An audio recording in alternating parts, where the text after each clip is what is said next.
Hello, this is Doug Whitaker, your naturalist at Crawford State Park. We're going to be doing some bass stockings today with the fisheries biologist Connor Rosowski. We're just now getting ready to load up the fish, and it's rainy and 60 degrees as compared to 90 degrees and 75% humidity today. So we'll interview Connor here in a little while, and we'll get on with the stockings. We're loading up the fish right now. These are all largemouth black bass that we're loading up, and we're going to be spreading them out through various spots on the lake today.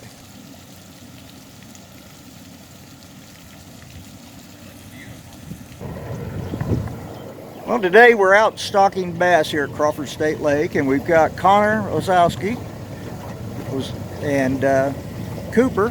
They're going to be on board the boat today, and we're going to be trying to do some things with bass. Connor, can you tell everybody in a loud voice, since it's windy today, what we're doing and why we're doing it?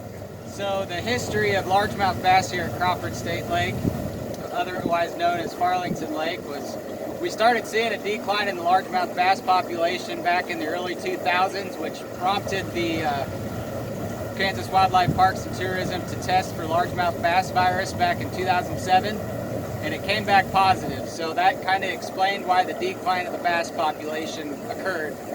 But so the natural cycle of largemouth bass virus is usually 10 years after it's initially infected. The bass population initially bounces back. So the bass population here at Crawford are getting back to the numbers back from the early 2000s and late 1990s. But to help bolster that, I'm stocking phase 2 largemouth bass fingerlings. And all that phase 2 means is that these fish, largemouth bass, are broodstock out at Mead Fish Hatchery, State Fish Hatchery. They were spawned earlier than they would in the natural environment and in the wild. So these fish are going to have a little bit more of a competitive advantage to survive and hopefully bolster the largemouth bass population here at Crawford to the levels that it once was. So I'm really excited to see what the results of this stocking is, and hopefully anglers will enjoy it.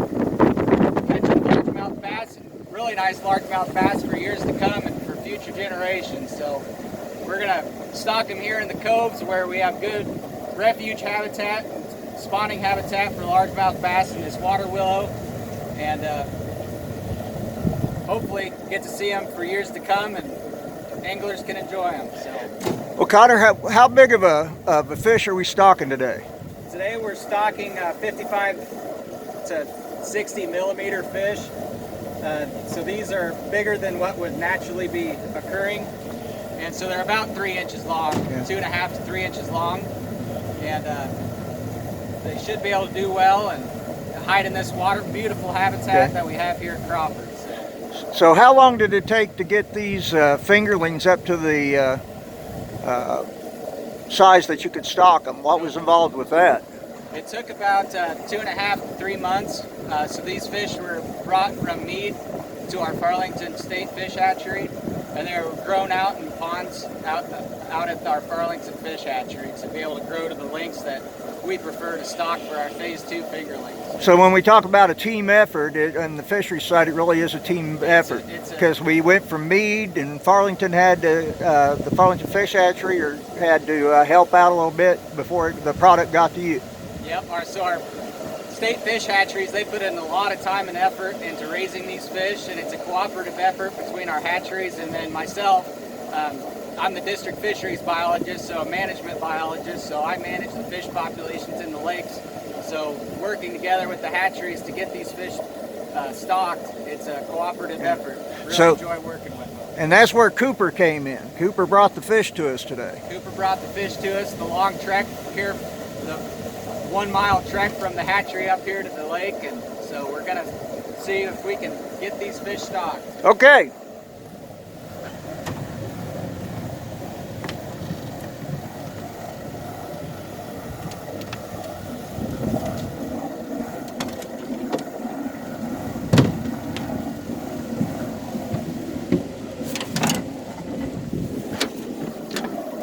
just to give you guys an idea of what they look like.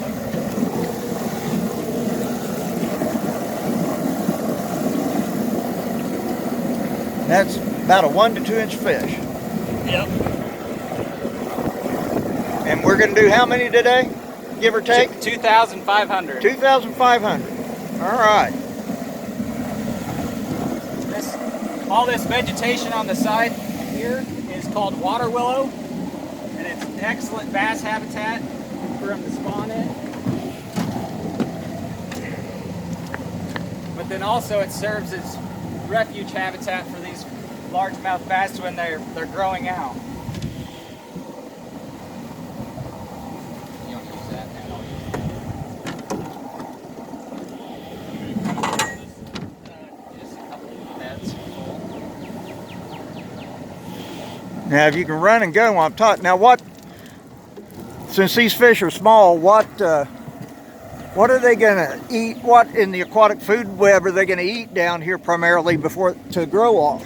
So if you look in this water willow, there's a plethora of filamentous algae, and what that serves as habitat for macroinvertebrates and bugs. So these largemouth bass, they're going to feed primarily on invertebrates and also small fry from other bluegill and red ear sunfish that are here in the lake. Okay, so about anything small that you can get in their mouth, they're going to eat it. Yep. This last net, and then I'll move a little bit.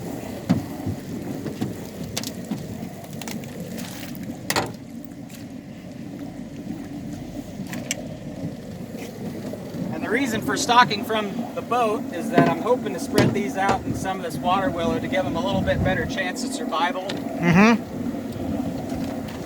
Because even though they're going to eat stuff on their own, there's stuff out there that's going to eat them, so they need a place to hide. That's right.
So if we didn't have this water willow here, would that...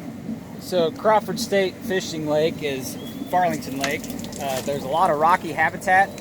So rocky habitat is good, but this water willow is excellent bass habitat. So it's preferred. And we also have some American pondweed that's also preferred bass habitat. Okay. But this water willow, without it, we wouldn't have as good of habitat. So we're really fortunate to have the water willow that we do have.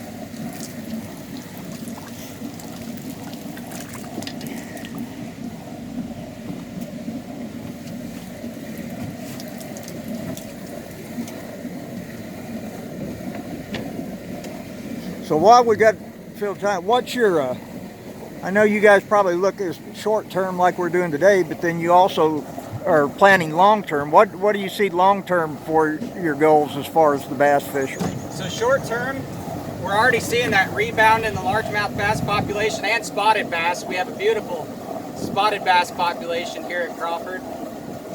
But long term, we're hoping to see our catch rates when we do our annual sampling. They're sitting at about 55 to 60 bass per hour, and I'd like to see it up closer to 90 to 100 bass per hour.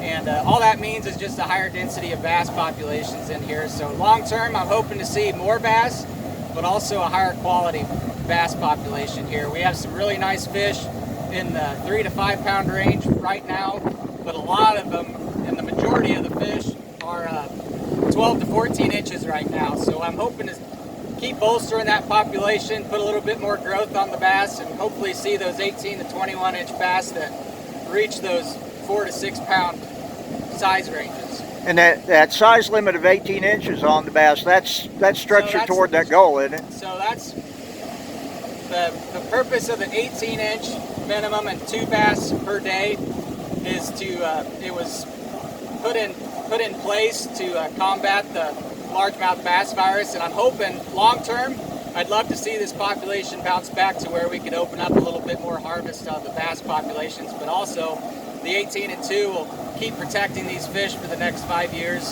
to hopefully keep growing. But another portion of the bass management that a lot of people don't realize is that we do need some harvest for those bass to keep growing.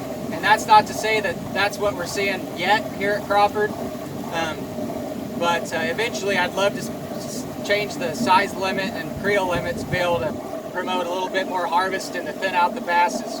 I'm hoping to have enough bass to be able to have some harvest, but right now we're wanting to protect all the bass that we can.